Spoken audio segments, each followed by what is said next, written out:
Hello and welcome guys to another video with me. My name is Akshat Kande and आज हम लोग review करेंगे India और इंग्लैंड के बीच हुए फर्स्ट टेस्ट एट हेडिंग्ली उसका।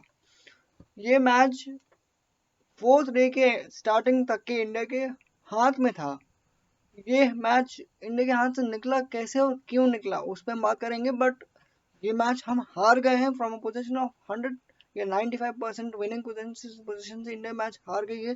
इस बात को डाइजेस्ट करना ही थोड़ा सा अपने आप में अजीब सा लग रहा है। बट कुडोज टू इंग्लैंड, उन्होंने अच्छा खेला। They were the better team on the last day और टुवर्ड्स द लास्ट 2 days तो उन्होंने ये मैच बेटर टीम होने की वजह से जीता, तो उनको कॉन्ग्रेचुलेशंस। बट हम बात करेंगे कि वो क्या रीजंस रहे जिस वजह से इंडिया एक ऐसी पोजीशन जहां से दोनों इनिंग्स में इंडिया मैच बना सकती थी या फिर अपने अपने अपने तरफ पूरा पूरा ले सकती थी। उस पोजीशन से, डोमिनेटिंग पोजीशन से इंडिया ने फॉल्टर किया, बहुत ड्रामेटिक कोलैप्सेस फेस किए या डिसीजन मेकिंग में मिस्टेक की जिससे इंडिया ने ये मैच लूज कर दिया है। उस पर हम बात करेंगे। पहली बात मैं आपको पहले बता दूं कि ये जो पहली इनिंग का कोलैप्स था, मैं अगर आपको बताऊं 400 पहली इनिंग्स में 430 फॉर 3 था इंडिया का स्कोर। 430 फॉर 3 याद रखिएगा। और फोल्ड अप कितने में होता है इनिंग में? पहली इनिंग खत्म कितनी पे हुई थी इंडिया की? 471। यानी कि आपने लास्ट के 7 विकेट्स 41 रन पे आपके सारे गिर गए। और ऐसा ही आपका सेकेंड इनिंग्स में भी होता है।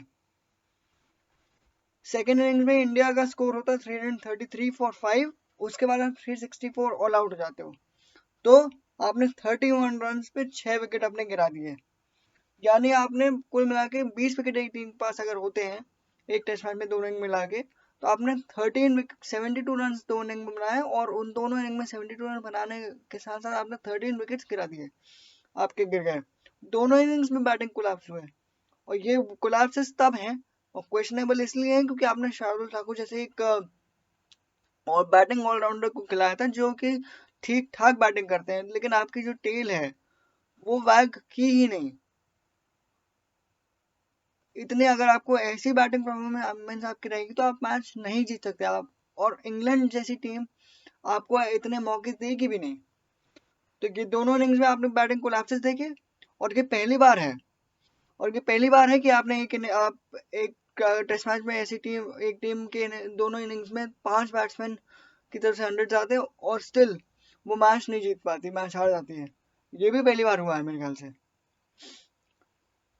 और अब हम आते हैं बॉलिंग पे।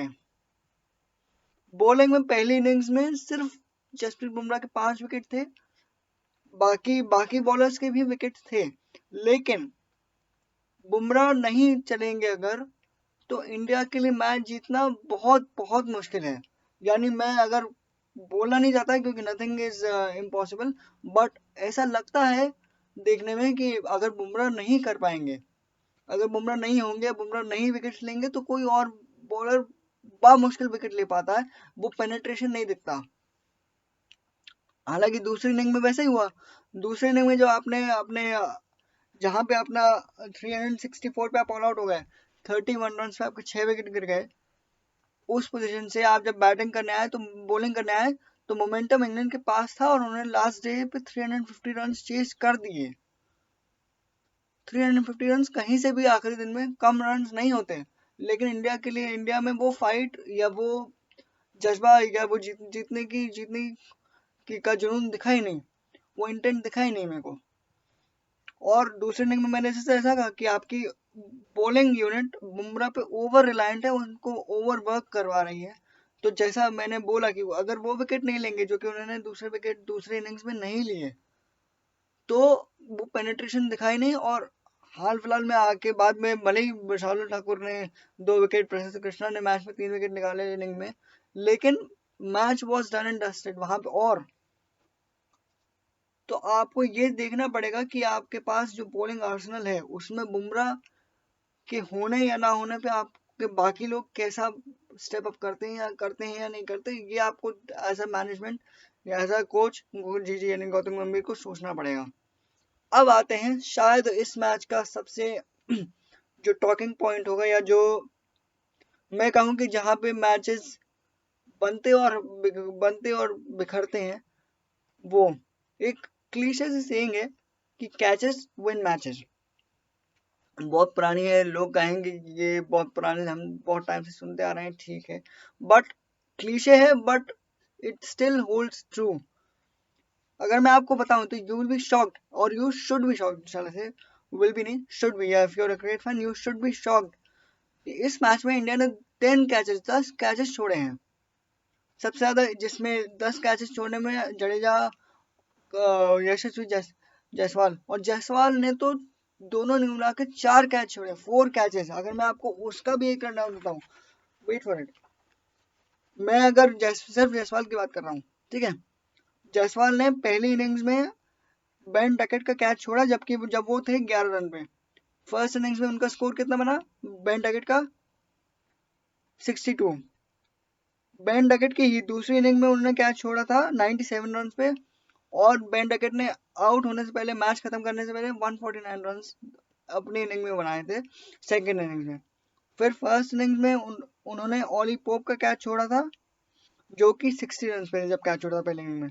ऑली पोप का फर्स्ट इनिंग्स का इवेंचुअल स्कोर कितना था, 106, सेंचुरी बनाई। फिर हैरी ब्रूक, जिसका कैच भी जायसवाल ने छोड़ा, वो पहली इनिंग में ब्रूक का कैच छूटा था 83 रन पे, और उनका इवेंचुअल स्कोर, जबकि वो फर्स्ट इनिंग में जब वो आउट हुआ तो वो उनका स्कोर था 99। तो ऐसा भी नहीं हो रहा कि इंडिया कैचेस छोड़ रहा है लेकिन उनको वो कॉस्ट नहीं कर रहा, कॉस्ट भी कर रहे हैं और कैच छोड़ते छोड़ते आ रहे हैं। मतलब मैं आई वॉज शॉक्ड कि ये इंडिया की कैसी फील्डिंग यूनिट होती थी और अभी कैसा फील्डिंग यूनिट एक्ट कर रही है। तो they need to really really work on their fielding and plug the holes. इसके बाद भी, हालांकि वो ठीक है, कोई भी फील्डिंग, कोई भी टीम जानबूझ के कैचेस नहीं छोड़ती, जो कि गौतम गंभीर के प्रेस कॉन्फ्रेंस में हमने सुना भी, उन्होंने डिफेंड किया। उनको कहना था कि best of the fielders, best of the teams drop catches and nobody does it on purpose, it happens.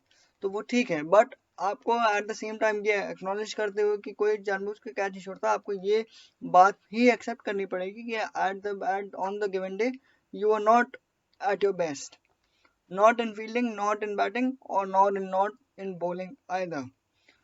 तो ले दे के मामला ये है कि इंडिया के पास एक ऐसे पोजीशन से जहां से वो मैच जीत सकते थे या फिर मैच से इंग्लैंड को बाहर कर सकते थे, वो नहीं करके आपने इंग्लैंड को वापस आने का मौका दिया।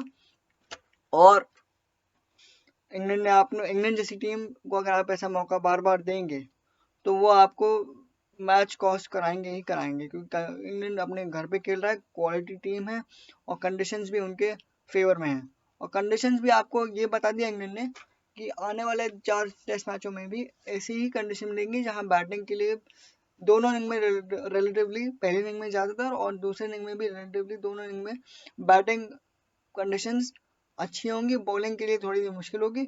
तो आपको जब ये मालूम पड़ गया है या मालूम हो जाएगा कि आपको कंडीशंस आने वाले मैचों में भी ऐसी ही मिलने वाली है, तो आप उस हिसाब से अपनी टीम के प्लेयर्स और प्लेइंग 11, प्लेइंग 12 चूज करना चाहिए।